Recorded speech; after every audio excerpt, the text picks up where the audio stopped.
I'm Mike with Hunt, Fish, Shoot, and today we're going to be talking about the two most important types of reloads with a defensive handgun. The two that I'm going to be talking about today is going to be the emergency reload and the tactical reload.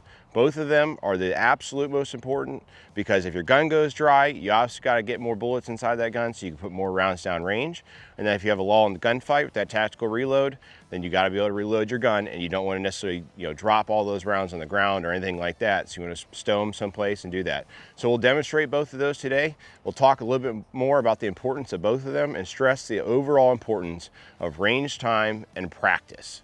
The first reload we're going to be talking about today is going to be the emergency reload, meaning you have expended all the rounds in your gun and magazine. Your gun is locked back to the rear, and you now need to hurry up and get more rounds back inside that gun and get rounds down range. So this is going to be done as quickly and efficiently as you possibly can. This is not like a tactical reload. It's not slow and methodical. It's hurry up, get rounds back in the gun, and get rounds down range. So let's demonstrate that first. We'll do that. Today we're loaded up with some Hornady XTP American handgunner ammunition, so let's give it a shot.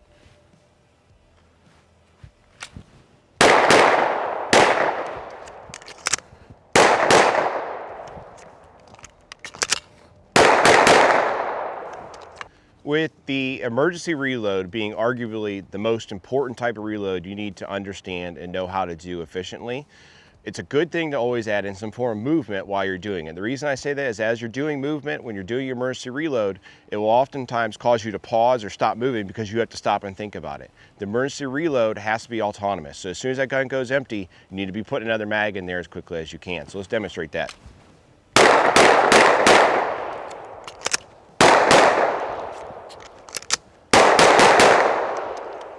So as you've probably noticed is that you do see a little bit of a slowdown around the time that that reload comes. But the most important part is that I didn't stop, okay? You notice that it didn't cause me to stop because it's autonomous. As soon as that gun goes empty, you notice it's gone empty, you're dropping your magazine, getting your next one and getting that gun back up on target. So now we're completed with the emergency reload. Let's move into that tactical reload. With a tac reload, what you have with that is your gun is not empty. You've probably fired a couple of rounds, maybe in an officer-involved type shooting or duty role in that respect, or SWAT operations, whatever it might be, or self-defense in your home or something like that. Your gun is not empty, but you need to get more rounds back in the gun, so you're essentially going to top it off. So with that, when you go to reload, you're not going to drop the magazine. You're going to basically take the gun out, switch the magazine out, and then stow your other magazine somewhere on your body that you can easily retrieve it if need be. For myself, throughout my career and all the times I've ever practiced, it's always easy just to shove that thing in between your waistline and your belt, and it works pretty darn well that way. Don't shove it down in your pocket because you're not going to be able to get it out. So, and then when you're doing those tac reloads, they're always going to be done behind some form of cover. So right here today, I've got my truck out here with me. It's a great way to practice. If you're not comfortable shooting around a car and things like that, don't use your car. Use a wall, build a wall, some plywood, something like that. But the car will work perfectly for myself because I've done a lot of shooting around cars and it doesn't bother me. But again, always done behind a vehicle, never, or behind cover. It's never done out in the open. Emergency reload, different story because you got to get the gun back up. It doesn't matter. So this one, lull in the gunfight. You have a break in the action, essentially, going back behind cover, doing the tac reload, put more rounds down range if you have to, reassess the threat. So let's run through that.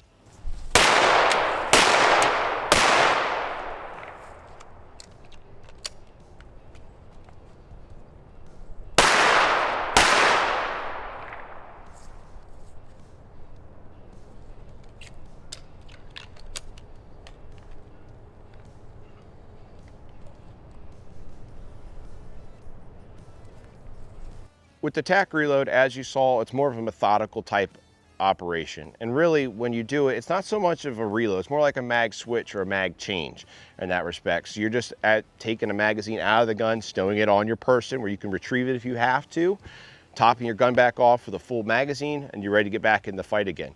You're always keeping your eyes somewhat on the threat if you have to, but again, you're hiding behind cover. And you're able to be safe back there behind cover while you do it, not out in the open. Tac reloads are not done when you're unsafe. Okay, you're as safe as possible behind cover, a wall, some form of something that's going to stop bullets. Complete it, assess the threat again. If you have to put more rounds back down range, do it. And obviously if that gun goes dry, you're going to do an emergency reload, dropping the magazine. Tac reload, stow the magazine. Emergency reload, drop it, get rid of it. You don't need it anymore.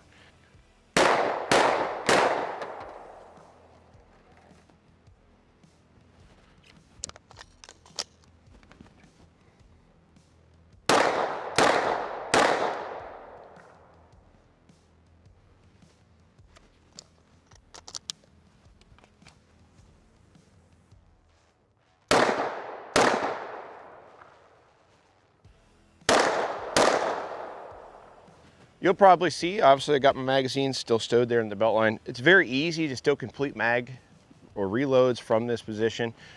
It's like practically taking them out of my pouches. Again, just stow them someplace that you can retrieve them easily if need be, because this is a tactical reload and you don't know that you might get more threats or something more around those lines.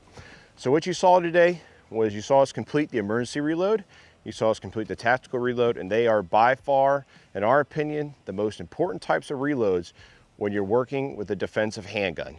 So practice, practice, and practice some more and put rounds down range and you will be better.